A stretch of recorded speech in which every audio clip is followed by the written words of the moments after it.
Moi, je suis issu de la BRED. J'étais directeur des risques financiers de la BRED, où il y avait une salle des marchés. Donc, du coup, je suis issu du monde financier pur et dur et des salles des marchés. Donc, tout ce qui est risque de marché, c'est quand même mon domaine à l'origine. J'ai décidé de partir en société de gestion parce que les activités de marché, c'est quand même beaucoup d'arbitrage. La notion économique disparaît un peu. Et puis la réglementation est prise dessus sur un certain nombre de choses. On en arrive avec une machine à reporting. Donc l'idée c'était d'arriver en société de gestion et se dire tiens, l'économie c'est quelque chose d'intéressant. On va pouvoir parler d'économie et voir ce que veut dire Carrefour, une action totale. On va commencer à réfléchir sur des notions économiques et apporter une certaine valeur ajoutée.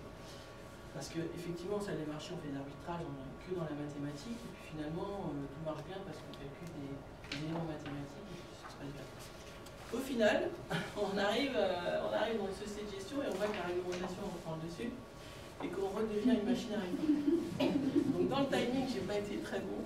Je suis arrivé en 2014, enfin fin 2013, et puis donc sorti de toutes mes analyses quantitatives, j'ai fini par recommencer à faire du reporting. Donc c'est génial, je vais parler de reporting et mais il n'empêche que la matière reste le risque. Donc Prépa Asset Management, c'est une filiale de la BRED à 100%. On est 20 salariés, BRED. Donc on est détaché de la BRED en fait. Donc ça reste vraiment une filiale de la BRED avec des salariés BRED. Les clients sont souvent des institutionnels et clients de la BRED, donc les porteurs.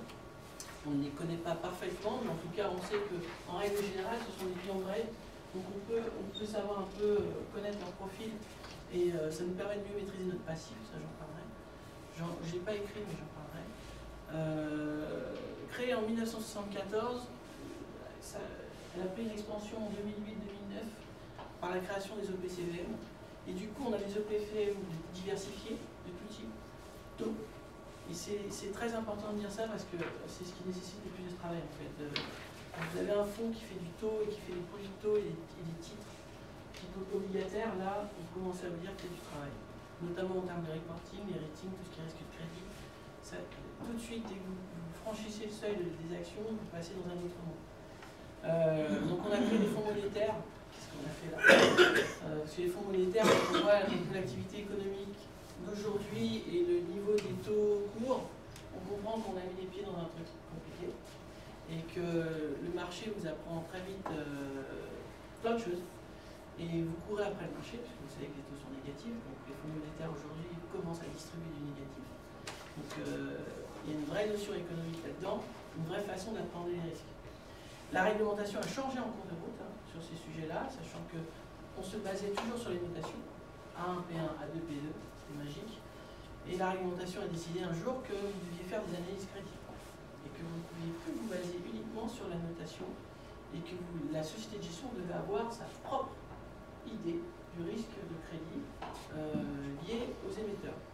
Donc ça a été magique, ça a donné beaucoup de travail et vous comprenez là que en tant que risque manager, il y a un coût fixe. Chaque fois que vous créez un fonds, vous devez faire exactement la même chose que sur un autre fonds, qu'il soit petit ou gros. Si vous calculez une VaR, vous la calculez pour ce fonds-là, fonds 1, fonds 2 et fonds 3. Il y a un coût fixe à la création d'un fonds. Ça, c'est clair. Donc ça, c'est la première information. C'est que vous ne pouvez pas vous dédouaner parce que le fonds est plus petit. Le SRRI, c'est pour tous les fonds. Donc, pour moi, le plus important à comprendre aujourd'hui, c'est qu'un fonds égale un coût fixe en temps. Et en temps de travail. Donc, aujourd'hui, on a 18 fonds, donc 18 coûts fixes en temps. On est sur une gestion à 4 milliards à peu près, 3,2 milliards sur les fonds. Et le reste, c'est la gestion sous mandat et le PEA et un peu d'assurance vie. Donc on collecte à partir de ça. On est le centre dédié de la gestion pour la BRED. Donc la gestion pour compte de tiers. La BRED a sa salle des marchés, mais ne gère pas pour compte de tiers. La gestion pour compte de tiers, c'est vraiment pour Prépa Asset Management. Voilà. Donc je donne quelques définitions. Le risque, c'est important, c'est un danger. Donc, comme tout danger, ça fait appel à une perception. Et donc c'est une incertitude sur la valeur future du données actuelle. L'information, vous l'avez aujourd'hui, vous ne savez pas ce qu'elle va devenir demain. C'est pour ça qu'on vous parle de risque. Et du coup, la notion de perception est très importante. Parce que c'est votre sensibilité qui est mise en jeu quand vous parlez de risque. quand je parle de perception, par exemple, aujourd'hui, il y a des stratégies dont on entend parler, overlay. Donc l'overlay, c'est par exemple un gérant qui dit j'ai une action totale et je me dis qu'il va faire 10% cette année, et pour augmenter mon rendement, ben, je vais vendre un call à 15%. Enfin, je me dis finalement, j'encaisse la vente du call, et comme je pense qu'elle ne va faire que 10%, ben, je peux me permettre de vendre en dehors de l'année à 15%. Ça veut dire quoi? Ça veut dire que si jamais l'action fait 14%, j'encaisse mes 14%, parce que je la détiens. Au-delà de 15%, ben, je perds toute la performance et je la restitue à celui qui m'a acheté le call. La première perception du risque, c'est que je suis en risque sur la variation du sous-jacent. Et ça, c'est quelque chose qu'on met en place tout de suite, c'est-à-dire l'exposition à la variation du sous-jacent. La deuxième vision, c'est de se dire, ah, j'ai vendu une option, et puis quelque part, on m'a appris que quand je suis vendeur d'option, je suis en risque sur la volatilité. Pourquoi? Parce qu'un acheteur d'option gagne de l'argent quand la volatilité monte. Et un vendeur d'option, on perd quand la volatilité monte. Donc du coup, deuxième perception du risque, c'est qu'il y a un risque de volatilité. Mais qui dit risque de volatilité n'est pas un risque de volatilité en tant que tel, mais c'est un risque de variation de la volatilité. Et là, on parle de volatilité de volatilité. Donc ça peut aller très loin en notion de facteur de risque. Mais la perception, c'est ce qui est le plus important. C'est de se dire jusqu'où ça va. Parce qu'il faut savoir s'arrêter, mais il faut savoir commencer. Donc, on va toujours considérer la variation sous-jacente parce qu'on identifie toujours le premier facteur de risque. Ensuite, une fois qu'on a perçu le risque, on l'identifie parce que parfois il est caché. Parler de la voile de vol, c'est pas évident. L'identifier, aller chercher sur le marché, c'est pas très simple. Une fois qu'on l'a identifié, il faut l'évaluer. Là, c'est bien compliqué parce qu'il y a une mise à l'épreuve. Parce que quand vous évaluez quelque chose, soit vous le faites sur la base de l'exposition, soit vous le faites en vous posant des questions un peu plus profondes par le biais de modèles. Et là, il y a un arbitrage parce que vous êtes challengé par l'AMF, par plein de gens, par des cabinets de conseil. Et donc l'évaluation, c'est pas ça. Ensuite, il y a une question de réduction. Parce que vous évaluez, mais vous évaluez d'une certaine manière. Du coup, quand vous allez réduire le risque, vous allez le réduire d'une certaine manière. Vous pouvez être en décalage avec le vrai risque. Donc tout ça part toujours de votre perception. Et du coup, c'est à partir de la perception, il peut y avoir différentes approches. On ne peut pas être étonné de trouver différentes approches, tant dans les écrits que dans la façon de faire des différentes sociétés de gestion. Aujourd'hui, le risque financier, c'est la survenance d'un événement non prévisible. Donc là, on parle plutôt du risque de la société de gestion, parce que le risque financier, c'est plus général. Vous avez un risque manager qui va parler du risque financier. Le risque de marché concerne tout ce qui est lié aux évolutions des facteurs de risque sur le marché. La première des choses à faire, c'est de déterminer ce qu'est un facteur de risque. Donc le facteur de risque, c'est le péril en soi. Typiquement, vous avez la volatilité d'un facteur de risque, l'action totale est un facteur de risque, et l'action totale au sein du CAC 40, le CAC 40 est un facteur de risque. Le SX5E, qui est l'Eurostock 50, est un facteur de risque. Le taux EONIA est un facteur de risque, le 3 mois est un facteur de risque, le 6 mois aussi. Et puis après tout, le 9 mois pourquoi pas, et le 12 mois. Donc du coup, vous avez une infinité de facteurs de risque, et c'est là que votre perception est importante. Surtout quand vous faites du taux, est-ce que vous êtes plus en risque sur l'EONIA, ou sur le RIBOR, ou sur le RIBOR 12 mois, le 3 mois, ou sur le taux 2 ans, soit. C'est des questions que vous devez vous poser, et identifier les facteurs de risque est important. Pour chaque facteur de risque, vous avez une criticité à calculer. C'est-à-dire vous regardez à quel point votre position est critique par rapport à ce facteur de risque. Donc, vous identifiez vos vulnérabilités parce que vous ne savez pas si vous êtes couvert ou pas sur ce facteur de risque. Vous pouvez avoir des positions très directionnelles. On parle souvent de gestion de conviction. Donc, je suis convaincu que. Qui dit convaincu que dit péril évident. Donc là, identifier le facteur de risque, mesurer la sévérité potentielle et la vulnérabilité par rapport aux couvertures que vous avez mises en place. Ça, c'est important. Souvent, on parle d'abord de l'exposition. Donc, Sandra a parlé des systèmes. Le plus important, c'est d'avoir un système informatique qui vous permet de récupérer l'intégralité des expositions pour tous les produits donnés.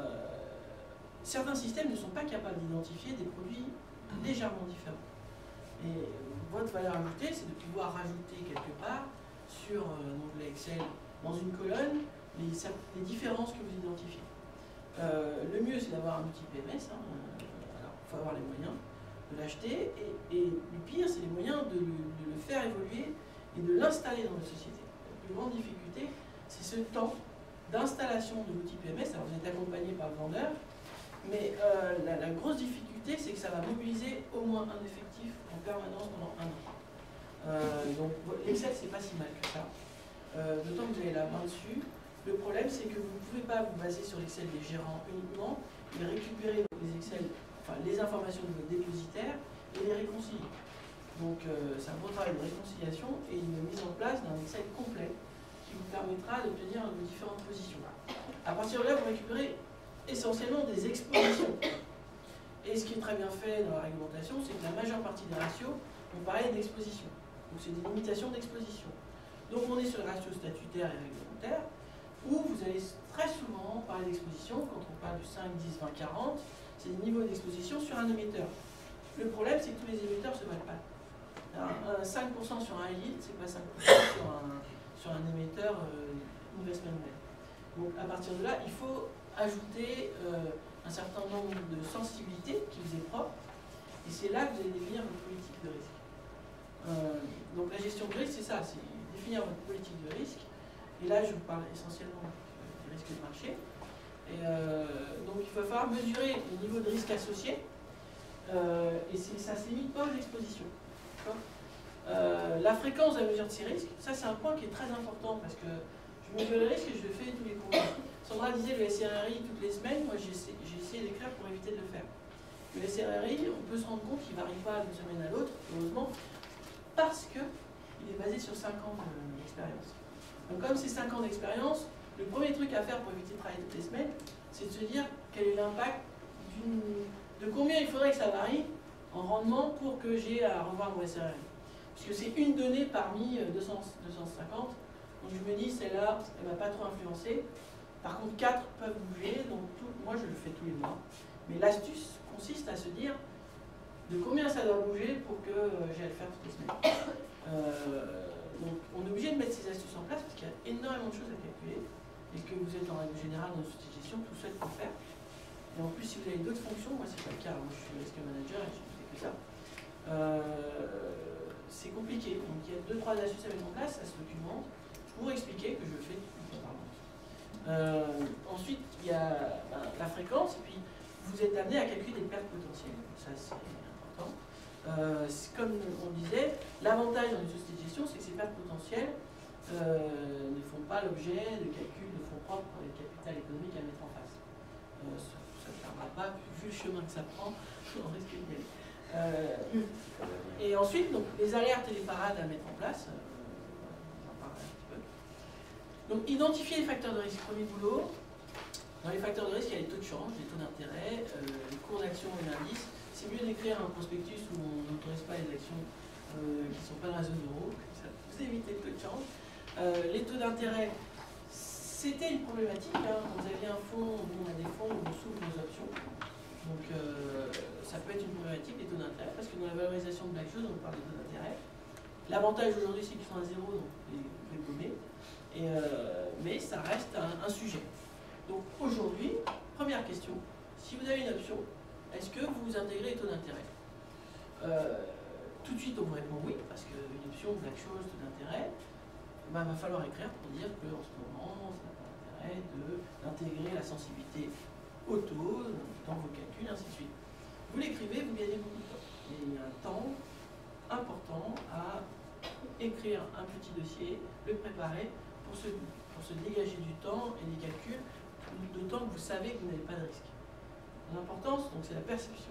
Vous savez que vous n'avez pas de risque, il faut savoir quantifier pour l'expliquer et donc les cours des actions, forcément, c'est le premier risque qu'on connaît dans la gestion.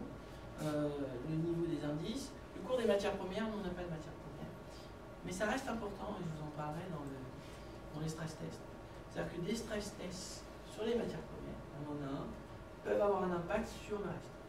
Et notamment dans les stress tests historiques. Une crise des matières premières impacte les produits actions et les produits obligataires. Donc c'est important. C'est pas parce que vous n'avez pas en facteur de risque que vous ne pouvez pas faire les scénarios sur les matières premières. Le spread de crédit, qui est un élément important. On va voir que dans le risque de contrepartie, on néglige le risque émetteur. beaucoup de gens ont fait des fonds actions et on parle de risque de contrepartie parce que le risque, et c'est des risques différents. Ça reste des risques de crédit, mais il faut savoir séparer le risque émetteur du risque de contrepartie qui ne sont pas les mêmes. J'expliquerai. Et les volatilités, les corrélations. Donc là, on parle de risque de niveau 2. Volatilité et corrélation, mais ce sont des risques importants. Une mauvaise identification des facteurs de risque peut compromettre tout le système, puisque c'est la base.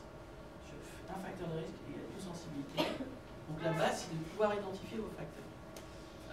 Donc, quand j'ai un facteur de risque, calculer d'abord des expositions.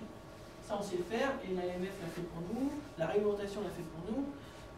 On calcule des expositions, tout le monde sait faire. Ensuite, l'idée, c'est de mesurer un impact par rapport à des sensibilités. C'est-à-dire, vous avez un facteur de risque qu'il faut faire bouger. De combien? 1%, 2%. Est-ce que je fais des mathématiques et je vais faire des dérivés? Le plus simple pour moi, c'est de calculer le prix si ça vaut 10, et puis de dire si ça vaut 11, ben, je recalcule le prix et je regarde.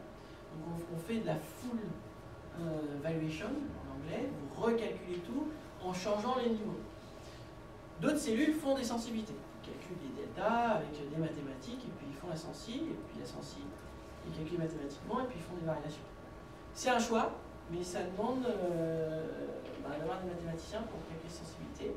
Le plus simple parfois, c'est de calculer une fois avec des niveaux, de faire bouger d'1% et de recalculer. Vous avez une variation à 1%. Ça reste une sensibilité.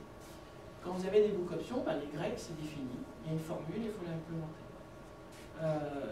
La value at risk, pour moi, est un indicateur dur à calculer, qui ne sert pas à grand chose, mais qui fait très bien. Donc, l'avantage, c'est l'image. Calculons des value at risk, c'est très bien, parce que ça veut dire qu'on est bon, ce qui est faux. Parce que la value at risk est un indicateur qui est procyclique. En gros, la réalité, c'est que plus vous perdez d'argent, plus mieux vous êtes en bas. Donc, une value at risk sans loss alert, ça n'a pas de sens. Parce qu'en réalité, vous perdez de l'argent, donc forcément, vos niveaux sont plus bas et vos risques sont plus bas. Donc, avant de penser value at risk, il faut aussi penser, est-ce que j'ai un système de loss alert? Est-ce que je sais quand je commence à perdre de l'argent? La value at risk, c'est quoi? On appelle ça un quantile en mathématiques. C'est un niveau de perte potentielle que je ne peux atteindre que dans X% des cas. C'est-à-dire que je ne peux perdre plus de ma value at risk que dans 1% des cas. Et là, on parle de ma value at risk à 99%. Je ne peux perdre plus de 100 que dans 5% des cas. Et là, on parle de la value at risk à 95%. Donc, en gros, c'est les cas extrêmes. Donc, nous, en général, on calcule une value at risk à 99%. Donc, ce niveau-là, on ne peut le perdre ou le dépasser que dans 1%. Il s'avère que l'expérience prouve, dans les activités de marché, qu'on les dépasse 10 fois sur 100. Donc, ça ne marche pas, et c'est basé sur des calculs gaussiens, donc des fonctions mathématiques qui sont pas très proches de la réalité. La loi normale, c'était une loi des militaires. On arrivait à l'armée, il y avait des gens qui arrivaient, et puis ils faisaient tous 1m80, puis il y avait des types comme moi qui faisaient 1m68, on mettait à gauche, et puis il y avait celui qui faisait 2 mètres, on mettait à droite. Donc en gros, ça traçait une courbe normale. La normalité, mais le marché n'est pas normal du tout. Donc, en utilisant cette loi, déjà on se met en défaut. Mais ça fait bien de le voir. Et puis c'est la seule que tout le monde comprend. Donc pour l'instant, on l'utilise, mais on sait que ce n'est pas forcément la panacée. Donc on la calcule. Il y a différentes value at risk. Il y a la value at risk Monte Carlo. La Monte Carlo, c'est des simulations. C'est-à-dire que je projette. Je fais des scénarios et je projette informatiquement. C'est-à-dire que je me dis, tous les jours, je fais varier mon cours en fonction d'une loi mathématique. C'est peut-être la plus compliquée à mettre en place, mais celle qui est la plus fidèle parce que je peux générer tous les scénarios possibles et imaginables, parce qu'informatiquement, tout est ouvert. La VAR historique, c'est, je me dis finalement, j'ai dans mon portefeuille un certain nombre d'éléments, et dans l'histoire, ils ont varié. Je regroupe les pires variations, et puis je prends, si j'en ai 100, ben je prends la 99e. Et je dis, celle-là, elle peut m'arriver. Et j'ai l'impact sur mon portefeuille. Ça me donne la barre à 1%.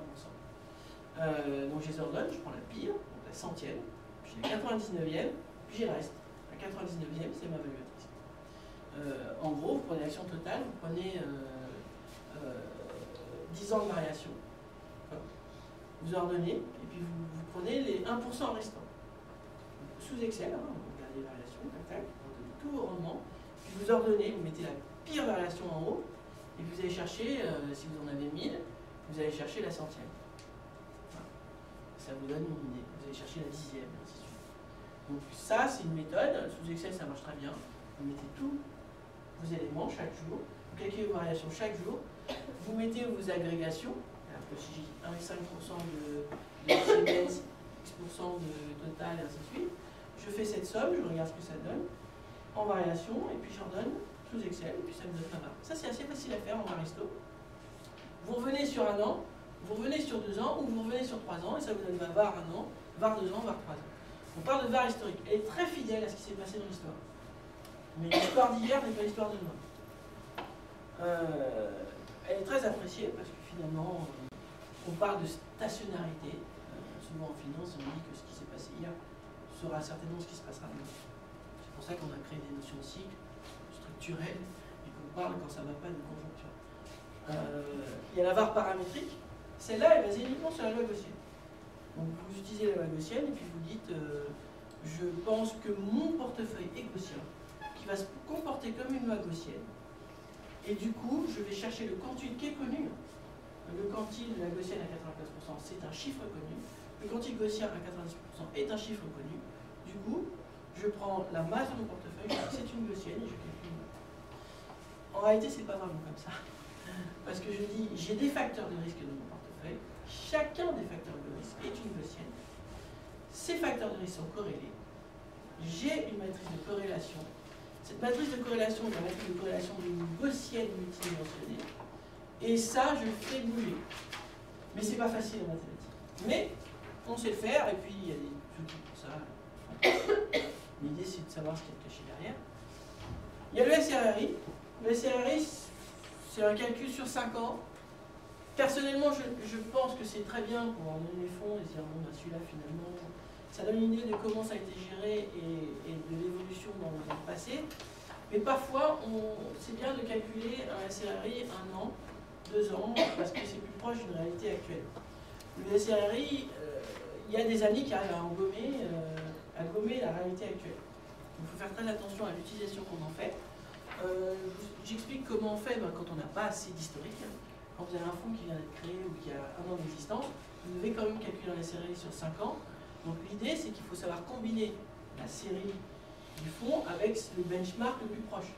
Si vous avez un fonds dédié ou un fonds diversifié qui combat l'éolien pour des raisons qu'on ne comprend pas, mais parce que c'est le choix du client qui dit je veux que vous fassiez mieux que l'éolien, mais qui a un fonds qui bouge beaucoup, n'allez pas mettre l'éolien parce que souvent on dit bah, je prends le benchmark pour ajouter ma série. Non, pas de benchmark. Il faut aller chercher ce qui semble le plus proche. Quand le benchmark est très proche, c'est annoncé comme ça, souvent dans un prospectus on dit je me bats contre tel benchmark parce que c'est le plus proche de ma gestion. Là, le benchmark qui a une histoire plus longue, vous pouvez le prendre pour compléter votre série. Mais quand c'est un benchmark un peu farfelu, vous ne pouvez pas le faire. Ça, à la MEF, on retoque. Donc, il faut savoir prendre le bon benchmark pour faire ça. Les stress tests, il y a 2 types de stress tests. Il y a les stress tests historiques. Alors, vous savez ce qui s'est passé dans l'histoire. Et puis, vous essayez de reproduire ce qu'il y a dans l'histoire avec ce que vous avez entre les mains, entre les portefeuilles. Et il y a les stress tests hypothétiques. Hypothétique, c'est vous faites ce que vous voulez. Vous faites les scénarios que vous voulez et vous dites voilà, le marché peut exploser de 100%. Pourquoi pas? Si vous voulez le faire, vous pouvez le faire et vous voulez mettre ça en place dans vos systèmes. L'essentiel, c'est d'avoir un système qui suit. Dans les hypothétiques, vous essayez quand même d'être cohérent. C'est-à-dire que vous dites si mon éolien monte beaucoup, il est probable que le Euribor monte aussi. Voilà. Vous ne pouvez pas dire que l'éolien va monter de 100% et que le Euribor va baisser de 100%. Donc, vous créez vos stress tests, mais vous essayez d'être cohérent. Cohérence de ce que vous faites. Donc, moi je vais donner, vous l'avez dans les slides, une idée de ce que sont les stress tests historiques et de comment ils ont impacté les catégories, c'est-à-dire action, vol-action, taux et ainsi de suite. Ensuite, nous, on fait des stress tests hypothétiques où on va impacter ces catégories d'une manière ou d'une autre. Typiquement, quand je dis on va impacter la catégorie crédit, c'est que les spreads de crédit, j'ai fait bouger un spread à 100 BP, je fais bouger à 300 ou à 400, et ainsi de suite. Quand je dis la vol, action, ben, on l'a fait bouger moyennement, c'est qu'une vol à 10%, je la fais passer à 14%. Ou une vol à 10%, je fais comme dans la crise de Lehman, je la fais passer à 39%. Là, on est sur une variation forte et un impact fort dans notre stress test. Donc typiquement, sur un fonds, vous pouvez, grâce à Bloomberg, et moi j'ai Bloomberg, vous pouvez, si vous implémentez vos fonds dans le système Bloomberg, sortir des stress tests historiques de ce type-là. Donc la crise libyenne, la Russie, la crise pétrolière, la hausse du pétrole en 2010, le tremblement de terre au Japon, la crise grecque en 2010, la crise de la dette, pareil en 2011, une hausse du marché equity, une baisse du marché equity, voilà. La crise de Lehman, tout ça est implémenté dans Bloomberg, donc vous rentrez le portefeuille et puis il vous sort l'impact. Par exemple, l'impact sur la crise russe, c'est moins 15% sur ce portefeuille-là en janvier. On est passé à moins 14,99, donc ça ne bouge pas beaucoup. On peut simuler aussi, c'est-à-dire on rentre une position, puis on regarde quel est l'impact sur les scénarios de stress test. Moi aujourd'hui, je pense que c'est le plus important, ce sont les stress tests. Les stress tests, c'est plus important que la barre, c'est plus important que tout. Dire s'il se passe ça, combien je perds, c'est ce qui est le plus important. C'est si les taux montent de temps, combien je perds. Voilà. Si les taux montent de temps et que les actions baissent de temps, combien je perds. Ça, c'est à vous de mettre en place ça, et pour moi, c'est ce qui est le plus facile à exposer, le plus facile à changer avec vos gérants, et ainsi de suite. La VAR, le gérant, il dira toujours que ton modèle est faux. Même moi, j'y crois plus. Voilà.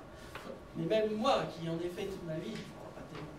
Donc, comment croire en un truc qui finalement, quand on le backtest, ne fonctionne pas. On le voit pour les banques. Donc, nous, société de gestion, on sait que ça n'a pas marché pour les banques, on le met en place parce que c'est plus simple. Et notamment, on utilise les SRRI pour la gestion sous mandat. La gestion sous mandat, le problème, c'est historique. On va regarder tout l'historique 5 ans, et faire un SRRI par client, par compte, c'est terrible. Enfin, par contre, faire la barre, c'est juste regarder la position d'aujourd'hui. Je me fous de ce qui s'est passé hier quand je fais la barre. Je regarde ma position aujourd'hui et je la simule dans le futur. Quand je fais le SRRI, je regarde tout ce qui s'est passé et je regarde le passé. Je dois construire une VL passé pour chacun des portefeuilles, pour chacun des comptes. Imaginez, c'est 2000 comptes, c'est 2000 SRRI différents. Alors vous espérez que votre gérant ait géré tous les comptes pareils, ce qui n'est pas toujours le cas, parce que parfois les gens ont des actions qu'ils détenaient déjà, qui vous disent je veux les garder parce que j'ai une affinité, j'ai travaillé dans l'entreprise, là. Donc vous pouvez avoir des comptes très différents. Au final, dans ce cas-là, c'est plus facile qu'il y ait une barre. Donc nous, quand la réglementation a changé, on a commencé par calculer la barre. Parce qu'on pouvait le faire. La barre, c'est simple. Photo du portefeuille et VAR. Les SRRI, c'était le portefeuille pendant 5 ans, et puis essaye de débrouiller pour calculer une sorte de VL et des rendements tous les mois, toutes les semaines. C'est toutes les semaines. On avait tendance à faire des reportings mensuels. Sur mandat sur le rendement mensuel par profil. Là, il faut monter semaine par semaine. L'ESMA, elle a défini le calcul SRRI. C'est toutes les semaines. Donc ça peut être compliqué de reconstituer cette base de données. Je reviens sur les stress tests. Là, j'ai un exemple sur les stress tests. Ben, vous faites lundi noir, World Trade Center, Action Fed, la crise ABS et tout. Vous calculez pour chacun des fonds. Et voilà, vous sortez un résultat. Vous le faites pour l'ensemble des fonds. Et puis, ça vous donne une idée pour la société de gestion, mais ça n'a pas vraiment de sens. Parce qu'en réalité, c'est juste savoir comment l'ensemble de la société de gestion peut être impacté, sachant que le risque est porté par le client. Donc, on peut en discuter longtemps, mais sur un fonds, le seul intérêt, c'est calculé par fonds. La consolidation, on n'a pas vraiment d'intérêt. Il faut juste se faire une idée. Tiens, on a tendance à être en risque sur le défaut d'un établissement financier. Voilà. Le risque de liquidité, ça c'est peut-être le plus dur à mettre en place. Sur les actions, c'est assez simple. Vous avez un historique de volume échangé et de variation.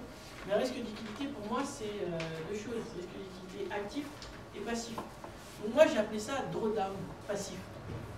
Parce qu'en réalité, je ne regarde pas le pire moment où les gens sont sortis. Je regarde le drawdown, c'est regarder la pire période. Parfois, ils sortent, ils reviennent et ils ressortent.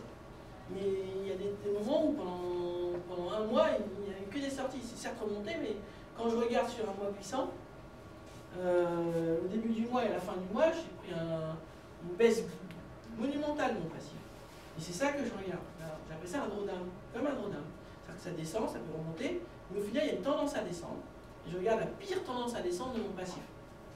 Et cette pire tendance à descendre de mon passif, je sors un chiffre et je dis si j'ai pas la capacité à liquider mon actif assez vite, je suis très mal. Donc là, je regarde le risque de ne pas pouvoir liquider mes actifs. Sur les actions, je fais quoi? On appelle ça le carve-volume, c'est je regarde la capacité à vendre mes actions chaque jour en calculant un volume sur les 3 derniers mois moyens d'échanges par jour. Je regarde ma position et je dis je ne peux pas vendre plus du quart du volume moyen échangé. Donc ça donne ça sur les actions. Sur chaque action d'un portefeuille, je sors le nombre de jours pour liquider. Donc ça se compte sur des actions comme Total, Daimler, c'est en pourcentage du jour. Ça va vite. Parce qu'on n'a pas des volumes qui font que. On le fait en scénario de crise aussi. C'est-à-dire qu'on dit, voilà, au lieu de prendre le volume 3 mois avant, je vais aller chercher ce qui s'est passé pendant la crise de Lehman.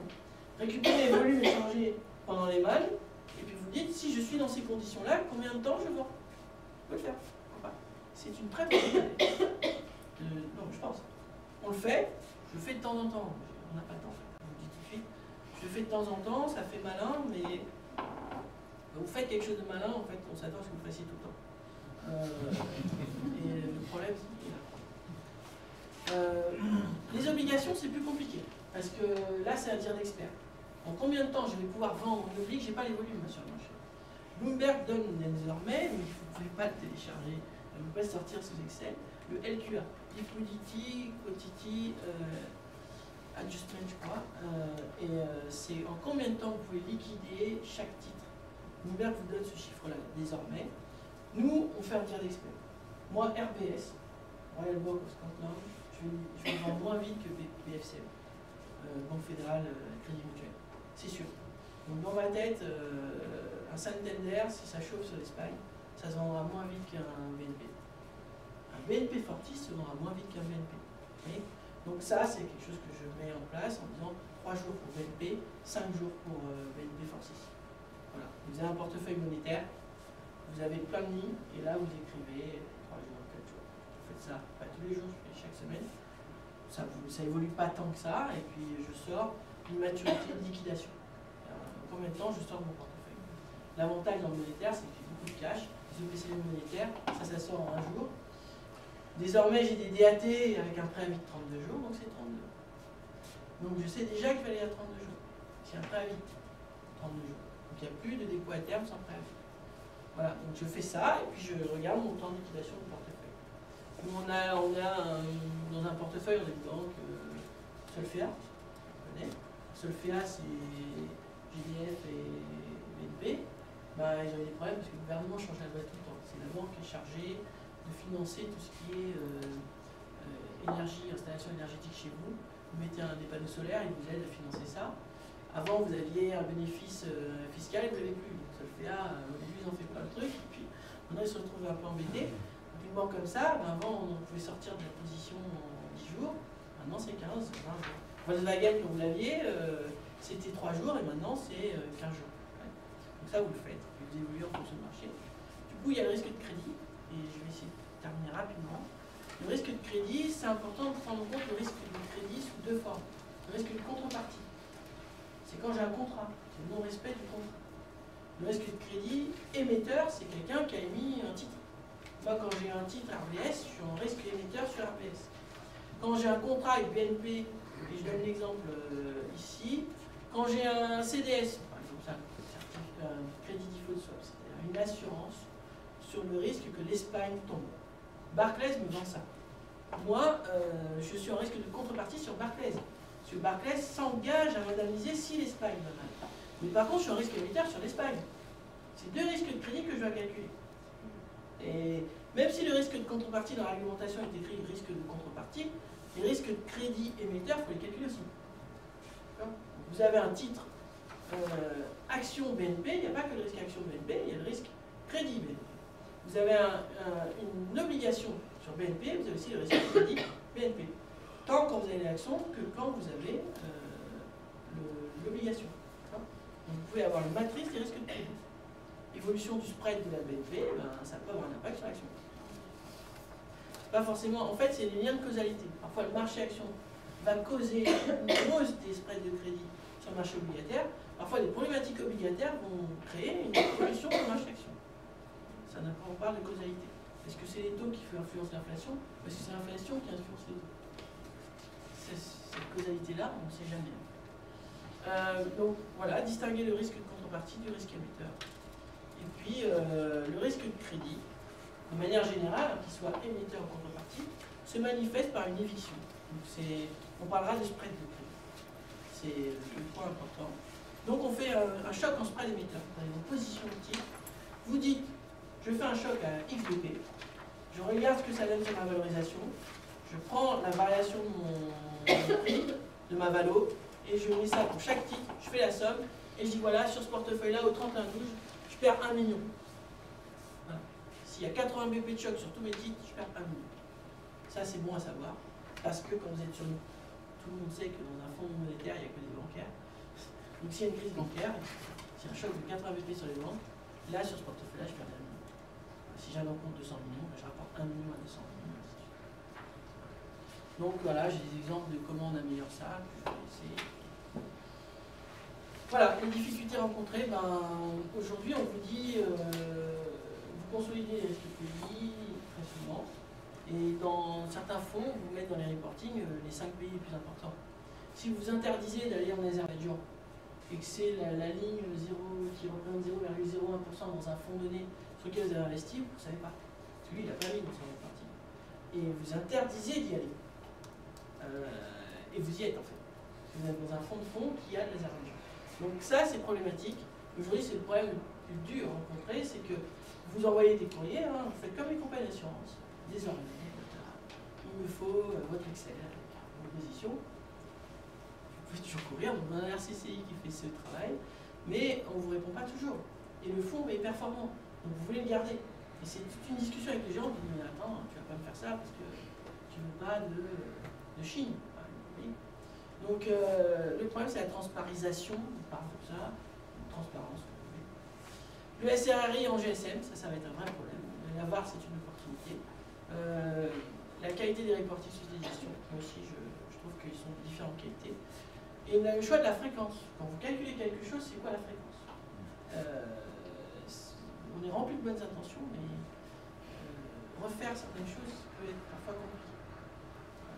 Donc bien choisir les fréquences, l'AMF est très attentive à ça, la fréquence. Pourquoi vous avez fait ce choix? Une semaine, un mois, expliquez. L'essentiel c'est d'expliquer. Vous expliquez, vous êtes déterminé dans votre explication, ça passera toujours. On ne vous remettra jamais en question sur vos choix. On vous remettra en question sur le respect de vos choix. Si j'ai dit je fais ça toutes les semaines, faites-le toutes les semaines. Si je dis je fais tous les mois, faites-le tous les mois. C'est pas dans ce genre de débat que l'on problème.